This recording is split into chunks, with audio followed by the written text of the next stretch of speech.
Mega brother గా power star కి తోడుగా ఉన్నారు నాగబాబు.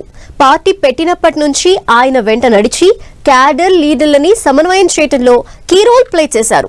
ప్రత్యక్ష ఎన్నికల్లో నిలవాలని అనుకున్నా లాస్ట్ మినిట్ లో త్యాగం చేయాల్సి వచ్చింది.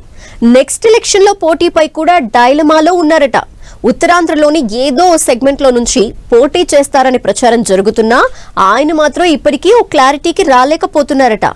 నాగబాబు పెద్దల సభకి వెళ్లనున్నారా, ఇక ఫుల్ టైం పార్టీ సేవలకే పరిమితం కానున్నారా?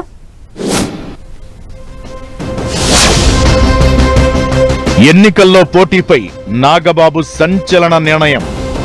రాజ్యసభకు వెళ్లి పార్టీ సేవలకే పరిమితం కానున్నారా? గత ఎన్నికల్లో పోటీ చేయాలనుకున్న లాస్ట్ మినిట్ లో టికెట్ మిస్. వచ్చే ఎన్నికల్లో ఉత్తరాంధ్ర నుంచి పోటీ చేస్తారని టాక్. ఎన్నికల్లో పోటీపై నాగబాబు డైలమాలో ఉన్నారన్న ప్రచారం. మెగా బ్రదర్ నాగబాబు జనసేన రాష్ట్ర ప్రధాన కార్యదర్శిగా ఎమ్మెల్సీగా కొనసాగుతున్నారు. ఆ మధ్య ఆయనకు మంత్రి పదవి కూడా ఖాయమన్న ప్రచారం జరిగింది. సీఎం చంద్రబాబే అఫీషియల్ గా నాగబాబును కేబినెట్ లోకి తీసుకుంటున్నట్లు ప్రచారం జరిగింది. ఏమైందో ఏమో గాని ఇప్పటి వరకు నాగబాబుకు అమాత్య యోగం దక్కలేదు. అయితే నాగబాబు కూడా మంత్రి అయితే ఫ్యామిలీ పాలిటిక్స్ అంటూ విమర్శలు ఎదుర్కోవాల్సి వస్తుందని పవనే నాగబాబును కేబినెట్ లోకి తీసుకోకుండా ఆపారన్న గుసగుసలు వినిపించాయి. ఈ నేపథ్యంలో నాగబాబు ఎమ్మెల్సీగా కంటిన్యూ అవుతున్నారు. ఆయన పదవీ కాలం 2031 మార్చి 30 దాకా ఉంది. అయితే 2029 ఎన్నికల్లో నాగబాబు పోటీ చేస్తారా లేదా అన్నది హాట్ టాపిక్ గా మారింది. నాగబాబు ఏ జిల్లా పర్యటనకు వెళ్లినా అక్కడ ఒక సీటు చూసుకుని పోటీకి అన్ని ఏర్పాట్లు చేసుకుంటున్నారంటూ పెద్ద ఎత్తున ప్రచారం సాగడమే ఇందుకు కారణం. జనసేన పార్టీని పటిష్టం చేయడంలో నాగబాబు కీ రోల్ ప్లే చేశారు. మెగా అభిమానులను ఒక్కతాటిపైకి తీసుకురావడం, ఎప్పటికప్పుడు క్యాడర్తో సమావేశాలు పెడుతూ వారిని పార్టీకి చేరువ చేయడంలో నాగబాబు పాత్ర ప్రత్యేకం. అలాంటి నాగబాబు తప్పకుండా ఎన్నికల్లో పోటీ చేయాలనుకుంటే ఎవరూ అభ్యంతరం చెప్పకపోవచ్చు. 2019లోనే ఆయన నరసాపురం ఎంపీ సీటుకు పోటీ చేసి రెండు ప్రధాన పార్టీల మధ్య నిలిచి కూడా లక్షల్లో ఓట్లు సాధించారు. 2024లో అనకాపల్లి ఎంపీ టికెట్ కన్ఫర్మ్ అయిన లాస్ట్ మినిట్ లో పొత్తులో సీటు త్యాగం చేయాల్సి వచ్చింది.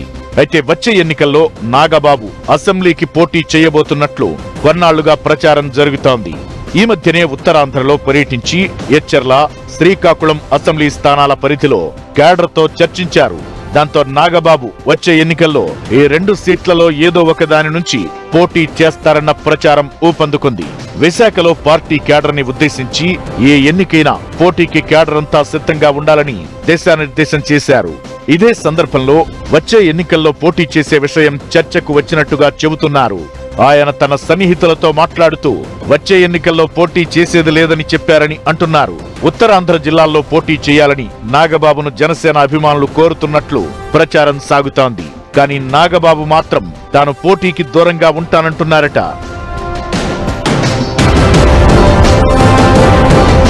వచ్చే ఎన్నికల నాటికి నాగబాబు 7 పదుల వయసుకు వస్తారని అంటున్నారు. అందుకే డైరెక్ట్ ఎలక్షన్స్ లో కంటెస్ట్ చేయడం కంటే పార్టీ సేవకే అంకితమవుతానని చెబుతున్నట్టుగా తెలుస్తోంది. ఇంకోవైపు అందరూ పోటీలో ఉంటే పార్టీకి పనిచేసేవారు ఒకరు ఉండాలనే ప్రతిపాదన ఉందట. నాగబాబు కూడా మెగా అభిమానులతో పార్టీ గ్రౌండ్ లెవెల్ క్యాడర్ కు అందుబాటులో ఉండటానికే ఇష్టపడుతున్నారట. ఇప్పటికే ఎమ్మెల్సీ పదవి కూడా ఉండడంతో 2029 నాటికి ప్రోటోకాల్ పరంగా ఆయనకు వచ్చిన ఇబ్బందేమీ లేదంటారు. వచ్చే ఎన్నికల్లో జనసేన అభ్యర్థులు విజయం సాధించేలా ఆయన అన్ని జిల్లాల్లో తిరిగి పార్టీని బలోపేతం చేసే పనిలో ఉంటారని చెబుతున్నారు. ప్రస్తుతానికి ఎన్నికల్లో పోటీకి దూరంగా ఉండాలని నాగబాబు భావిస్తున్నప్పటికీ పార్టీ కోరితే పోటీకి రెడీగా ఉండే అవకాశం లేకపోలేదంటున్నారు. అయితే 2026 జూన్లో రాజ్యసభ సీట్లు ఖాళీ అవుతున్నాయి. అందులో ఒకటి జనసేనకిచ్చే అవకాశం ఉంది. ఆ రాజ్యసభ సీటులో నాగబాబు పెద్దల సభకు వెళ్లి తన ఎమ్మెల్సీ పదవికి రాజీనామా చేస్తారన్న ప్రచారం ఉంది. నాగబాబు రాజీనామాతో ఖాళీ అయ్యే ఎమ్మెల్సీ సీటును బాలినేని శ్రీనివాస్ రెడ్డికి ఇస్తారనే టాక్ కూడా నడుస్తోంది. రాబోయే రోజుల్లో మెగా బ్రదర్ డెసిషన్స్ ఎలా ఉంటాయో చూడాలి మరి.